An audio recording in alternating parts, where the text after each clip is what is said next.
Right, this is grade 8 IXL section J.8 and we are comparing percents of numbers.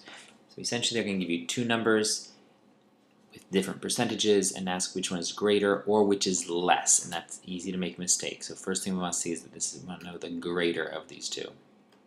And essentially this is a lot of multiplication, because to find percentages you just multiply. So 80% of 100, that's pretty straightforward, that should be 80.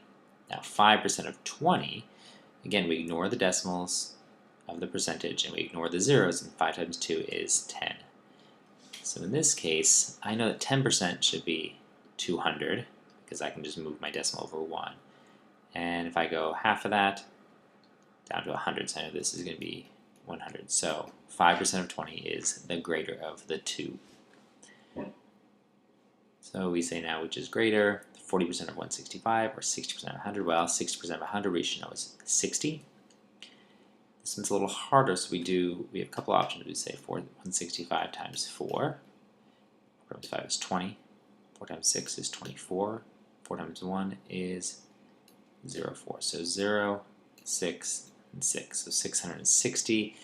That doesn't make sense because it's a little less than half. Well, half of this will be around 80 something, so it must be 66. And then we want greater, so it's got to be this top one.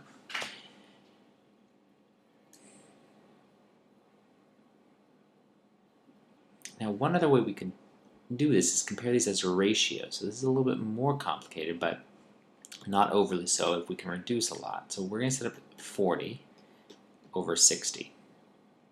Now here's where things get weird. Now I know I want to multiply 40% times 165. That's the number I'm going to go for. That's what I did down here. So if I think about the cross multiplying, I want to put the 165 on the bottom, because that will get me to multiply these two across.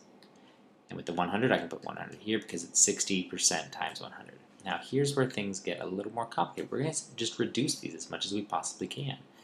Well, I see that 10 goes into both of these.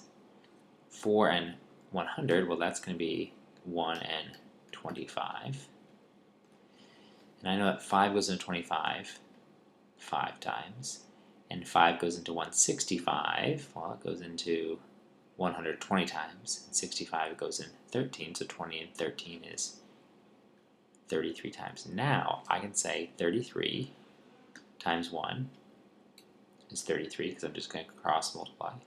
And 6 times 5 is 30. So in this case, what multiplies to 33 is the bigger of the two. In this case, that's going to be 40% of 165.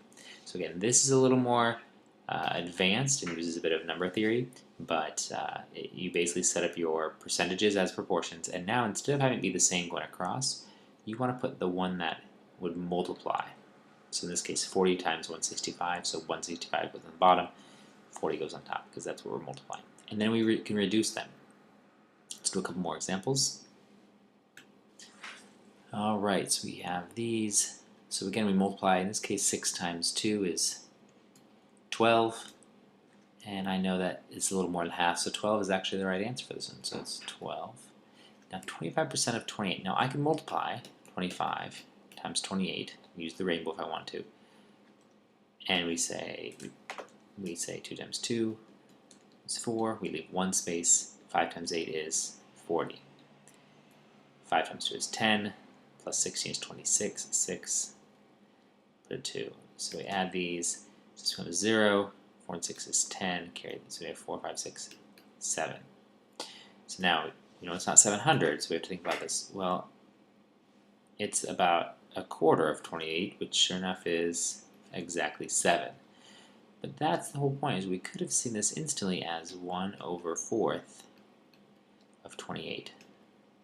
And then it becomes a division problem. 28 divided by 4 is 7. And so sure enough, this one is greater. Again, I happen to choose examples where they all are greater so far, but realize that sometimes they'll ask you which one is less, so do not be tricked. So let's look at this one. Well, 60% of 200,000, well, 6 times 2 is 12. I know it's a little more than half, so I know it's got to be 120,000, because 100,000 is half. We need a little bit more. Now 190,000 of 80,000, that's a little harder. We can still multiply. 19 times 8, we say that's 72, 0.8, or 152. So 152. Now, this is pretty close to double. So double of 80,000 would be 160,000, so it's a little bit less than that. So sure enough, the greater one is the one down below. Okay, so now we're getting a little more complicated with our numbers. 10% of 70,000, we move their decimal over 1, so that's just 70,000. So now, in this case, we don't actually have to do the complete math because we just want to know which one is greater. So I can say, well, this is about 1.5 times of 60. Well, that would be, if it was only 150%, that would be 60,000 plus 30,000, right? Because here's 100% and here's 50%, so it'd be 90,000. So I already know that this is more than 90,000. So I know that's going to be the greater one of the two. So I don't actually have to finish the problem because I just want to know which one is greater, and I can instantly see that 150% of 60,000 is 90,000, which is more than 70,000. All right, now find the one with which is less. So 34% of 100, hopefully you know that is straight away 34. This one is a little bit different, 116 times 25. Now we can do the rainbow, the double rainbow, to do the multiplication, or we can do it a little bit differently. I'm going to look at this as 100% and 16%. Now, 100% of 25 should be 25. Now, 16% of 25 is harder, but when I realize, since I'm just multiplying these together, it's just 16 times 25, which means this could actually be 25% of 16. That's going to be the same answer as 16% of 25. So I know 25% is 1/4 times 16, and sure enough, that should be 16 over 4, or just 4. Now I had 100% and 16%, so I add them together and get 29. So which one is less? That one. So this technique, 16 times 25, and either one can be our percent, and we'll get the same answer. So 16% of 25 is 4, 25% of 16 is also 4, because ultimately all we're doing is multiplying and putting the decimals back in. Alright, even harder examples here. So we have 190% of 20, well, that's about double, so this is going to be somewhere in the 40 range. So 2 times 19, I know, is 38, and that's awfully close to 40, so 38 is our top one. 80% of 45, so 45 times 8. 8 times 5 is 40. 8 times 4 is 32, so I get 0, 6, 3. Now, 100% would be 45. It's a little bit less than that, so it's got to be 36. In this case, we don't know which is less. That's the one on the bottom.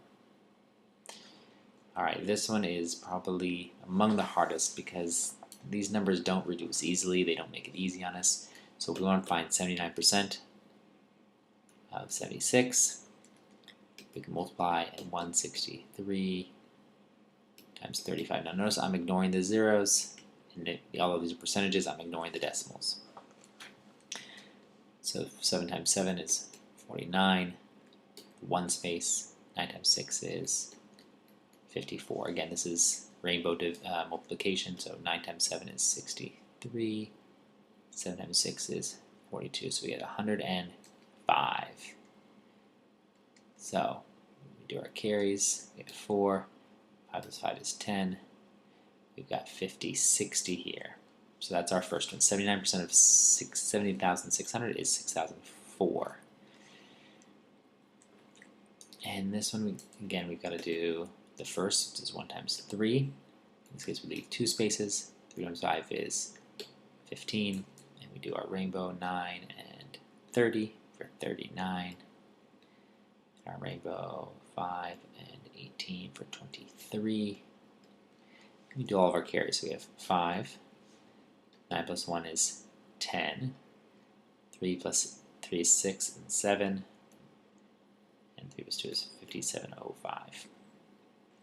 So when we look at these, we can see that 79% of 7600 is greater than 163% of 35, but be careful because they want to know which one is less, and that's an easy mistake to make, and you get in the habit of finding the greater one. So in this case, this one is less, so don't get tricked by that. And one last example. This one has some pretty big numbers that I do not want to multiply, so I'm going to use my proportions trick. I'll put my percentages over here, 175 and 140, and because I'm going to cross multiply these, I want 244 on the bottom because these two will multiply, and 140 times 275. So now we're going to do some reduction. Now I see these both end in 75, so I know 25 goes into them. In this case, 25 goes in here 7 times, and this one goes in here. It goes in 208 and 11 times. So this is already much better. 7 and 140, I see that this becomes 1 and this becomes 20. So we can, what else we got? We've got 20 can become 10, and this can become 122.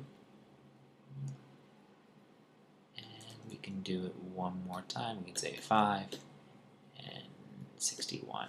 So 5 times 11 is 55 when I cross multiply it this way, and 61 times 1 is 61. So I can see that this is our greater, whatever multiplies to 61, which ends up being 175 of 244. So again, what we do, we set up our proportion, and it doesn't matter which percentage goes above or below. All we have to be careful of is make sure that whichever we multiply in the cross product, it's the one we want. So 175 of 244, so I want 244 on the bottom because these two would be multiplying. We do the same thing, 140 would multiply by 275, so 275 would go here. And then we just reduce as much as we can.